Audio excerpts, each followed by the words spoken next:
Would make this an especially meaningful conversation for you today? I am at the point in my prep where I just want to get this done because I've been doing this for a year now. So I think I would want to just discuss what's the best way for me to get my score up without spending hours at this point, because I just can't spend, 3-4 hours anymore, especially because I work as well. So I just want advice on how to get the score up without, in the most effective way. I do study, I do spend time, but at this point, I just want to be done with this. Sure, I completely understand that. And it sounds like the questions that you sent me are probably a good jumping off point. So let's just dive in right with those immediately. So out of those questions, which is the most pressing for you? I'm looking at your 2-month study schedule. But yeah, I'm 4 weeks out. So for me, the question is just like, how do I cover enough material as well as take enough practice in a 4-month time period? Sure. So you're now in the final month. So it's time to start pulling it all together with full-length timed exams. So I would suggest doing 1 or 2 timed exams a week, along with detailed review of those exams. And that will probably take up the majority of your time. Okay. So like it's better to do 2 tests a week and spend time really nitpicking at what I did wrong than to take like 3 tests a week. Yes, exactly. Okay. Okay. And then, so should I spend like any time with specific skills? Like if something doesn't click, even after I go through it and go through the test, what do I do then? Well, so what you can do is, as you do these timed exams each week, if you notice particular trends or weak areas, aside from those 2 exams a week, you can also drill certain question types. If you're having trouble with weekend questions or science passages, you can separately on the side do those on some of the other days. And you can also review foundational material on those particular weak areas, whether it's reading chapters in a book or watching one of the course lesson videos. Okay. Thank you. And then I guess the other question would be for the question 2, and then maybe question 1 for the in and out games. I found as I was taking practice tests and doing those games, I didn't know how to kind of set up the templates, or I kind of learned that certain rules are really strong. And so I would start with the rules where like variables were in maybe 2 rules, and then I would go from there for the in and out and like test it that way. But what do you suggest for that game type? Yeah, I think something you said is spot on, which is seeing the same variables multiple times.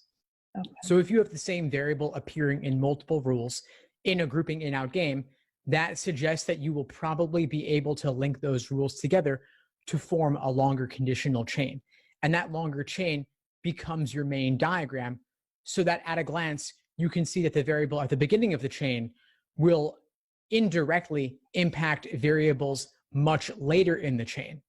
But the fact that it's indirect doesn't matter at all, because the logic is still the same.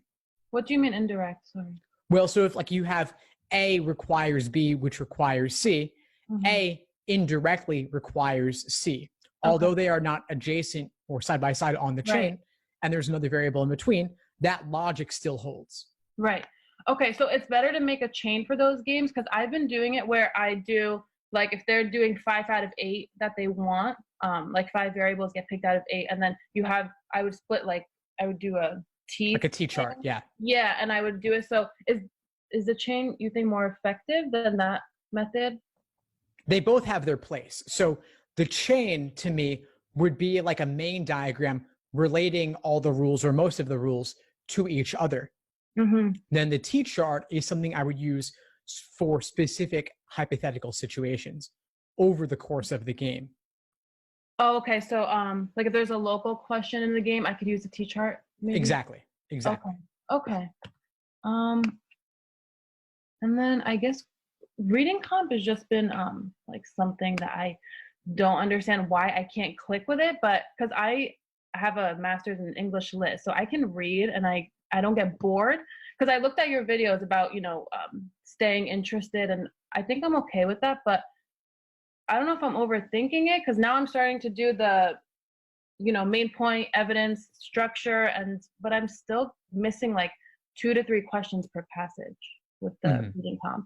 And one of your questions was about the author's opinion in science passages, right? Yeah. Yeah. I came across a passage where there wasn't advocates, like there wasn't any viewpoints. It was kind of just the author's opinion like throughout. And then I guess, so I thought maybe I should look for structure in that case. Well, the author's opinion in that case is the viewpoint, but I think what you want to follow in that case is most likely the nuances of the author's opinion. Like the author typically will not be 100% on one side or on the other side of a given issue. They may say this particular course of action has these benefits, but these drawbacks. And so they have like qualified approval or qualified disapproval. But the qualified is the idea that it's somewhat moderate in nature, that it's not wholeheartedly one direction or the other. And so to me, noticing where it changes direction, like where they go from saying positives to saying negatives, like you'd want to follow that.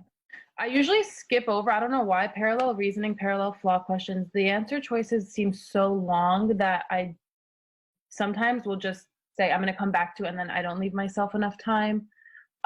Any way to kind of speed through the answer choices for those? Should I leave them to the end? Well, they definitely do take longer on average. So if you're encountering a parallel that's question number 9, I would say probably do it then, because although it's a lengthier question type, the degree of difficulty will not be that great since it is relatively earlier in the section. But if you encounter a parallel later in the section, it's a good candidate to flag and come back to at the end. Okay. Because it will be more time consuming, but of course, everything's worth the same.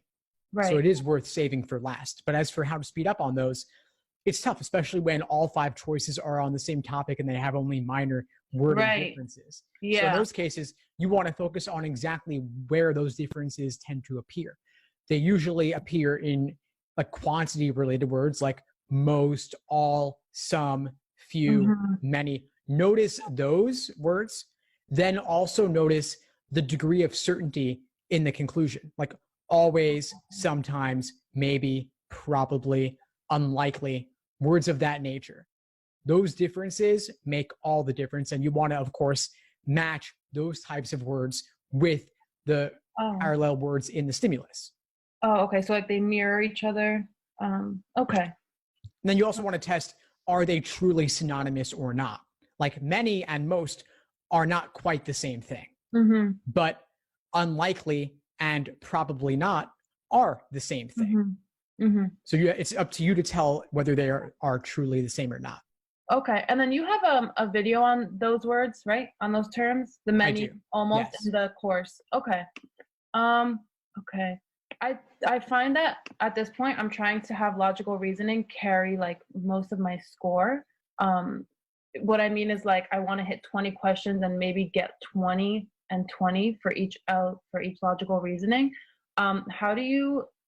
What's your advice for, I guess, timing that? Like, because I remember reading something where it said, spend enough time on questions 10 to 12. Like if you're trying to reach only 20 questions and to get maybe 16 to 18 right, spend more time on questions like 10 through 12 since you're hitting less questions. Is that true? Does that hold for LR? So you're saying that you might not want to attempt every question in the section? Well, I know to put an answer for every single one. Like I know to fill out like an answer choice, but I just I don't think I could get to the 25 or 26, maybe get to 20 or 21. Okay, well, I'll give you 2 different potential approaches. Let's say that you did want to hit every question in the section. What I would say is you want to blast through the easier questions to build up a time bank to handle the tougher ones later, because easier questions deserve less time. So maybe you would do the first 10 questions in 10 to 12 minutes, save up that time for tougher questions that come later.